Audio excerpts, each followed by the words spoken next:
जय सिया राम। आप सभी को प्यार भरा नमस्कार। और आज बात करते हैं पिता के बारे में। आपने माँ के बारे में तो काफ़ी सुना होगा, काफ़ी लोगों ने माँ के बारे में लिखा है, लेकिन पिता के बारे में काफ़ी चंद लोगों ने लिखा है। पिता की भी खास अहमियत होती है हमारे जीवन में। मैंने आज 4 लाइन पढ़ी पिता के बारे में, जो मैं आपसे साझा करना चाहता हूँ। पिता एक एहसास, पिता रोटी है, कपड़ा है, मकान है। पिता एक नन्हे से परिंदे का बड़ा आसमान है। पिता है तो परिवार में प्रतिपाल राग है। पिता से ही माँ की चूड़ी, बिंदी और सुहाग है। पिता है तो बच्चों के सपने हैं। पिता है तो बाजार के सभी खिलौने अपने हैं। और यूं कहूँ, सिर्फ बाजार ही नहीं, संसार की सभी वस्तुएं अपनी हैं। आज मेरे पिताजी चौधरी ओम प्रकाश जी मांझू की 13वीं पुण्यतिथि है। मैं उन्हें शत शत नमन करता हूँ, भावभीनी श्रद्धांजलि देता हूँ। लगता नहीं 13 साल बीत गए। उनका स्पर्श मैं आज भी महसूस कर सकता हूँ। उनका स्वर आज भी मेरे कानों में गूंजता है। उनकी यादें आज भी मेरे दिल में बरकरार हैं। आंखें बंद करें तो यूँ लगता है सामने बैठे हैं। पिता अपनी सारी उम्र व्यतीत करता है इस कामना के साथ कि उसके बच्चों का भविष्य उज्जवल हो। पिता रो नहीं सकता, पिता बता नहीं सकता, सिर्फ पिता कर सकता है। एक बड़ा महत्वपूर्ण हिस्सा होता है हमारे जीवन में पिता का। आज भी उनकी बातें याद करूं तो जब मैं 2009-10 में मुझे खेती का ज़्यादा अनुभव नहीं था और मेरे खेती में मैं काफ़ी पिछड़ा था, ज्ञान नहीं था मुझे और काफ़ी कम फसल हुआ करती थी।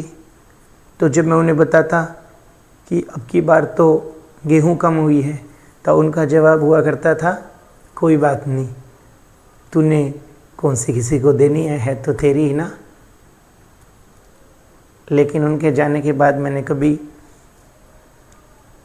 किसी ने नहीं पूछा कि क्या हुआ क्या नहीं। जो हुआ सो अच्छा हुआ, चल रहा है। जीवन में हर जगह पिता की कमी आपको महसूस होती है, यदि आपके पिता नहीं हैं तो। जब मेरा बच्चा मुझे पापा कहता है तो कभी कभार अकेले में बैठ के मैं भी बोल के देखता हूँ, पापा। अच्छा लगता है। काफ़ी बातें होती है जो आप स्मृतियों में रख सकते हैं, पन्ने पलट के उन्हें याद कर सकते हैं। जब मैं कहीं घर से बाहर गया हुआ होता था तो मेरी मम्मी से कहते कि आज घर आए तो शाम को उसे डांट ज़रूर लगाना। और जब मैं घर आता तो मम्मी मुझे डांट लगाती तो मेरे सामने ही मम्मी को बोलते, कोई बात नहीं, लेट हो गया तो हो ही जाते हैं, डांट लगाने की क्या बात है। ऐसा होता है पिता पुत्र का रिश्ता। मेरा भी अपने पुत्र के साथ बड़ा गहरा संबंध है। एक अलग ही रिश्ता होता है पिता पुत्र का। बस जीवन में ईश्वर इतनी कृपा बरसाए रखे कि सभी पुत्र अपने पिताओं का सम्मान करें, उनके सामने न बोले। पिता की मार में आवाज़ नहीं होती, लेकिन सीख बड़ी होती है। उनके जीवन के अनुभव हमारे जीवन को प्रज्वलित कर सकते हैं, दीपायमान कर सकते हैं। ज्ञान के भंडार होते हैं पिता। उनके जीवन में जो कठिनाइयों से उन्होंने सीख ली है, उस अनुभव के साथ यदि हम जीवन को व्यतीत करें तो शायद हमारे जीवन में कभी कोई कष्ट ही न आए। इसीलिए अपने पिता का सम्मान करें और ये एक बात कहना चाहूँगा, जिनके पिता हैं,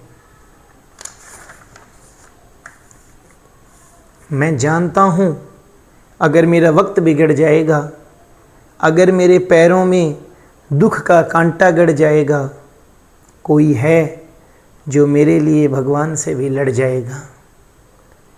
जब तक वो झुर्रियों भरे हाथ सर पे हैं, मेरा गुरूर जिंदा है, मेरा रुआब जिंदा है। कयामत भी आ जाए तो मेरा क्या बिगाड़ेगी, क्योंकि अभी तक मेरा बाप जिंदा है, मेरा बाप जिंदा है। इस भावना के साथ अपने पिता का सम्मान कीजिए। और मैं अपने पिता को आज भी बड़े दिल की गहराइयों से याद करता हूँ। मेरे पिताजी को उनकी 13वीं पुण्यतिथि पर शत शत नमन। आप सब भी अपने माता पिता का सम्मान कीजिए। माँ बाप जीवन में एक बार मिलते हैं, भगवान से भी पहले पूजे जाते हैं माँ बाप। और इसी आस के साथ आप सभी को जय सिया राम, जय जय राजस्थान।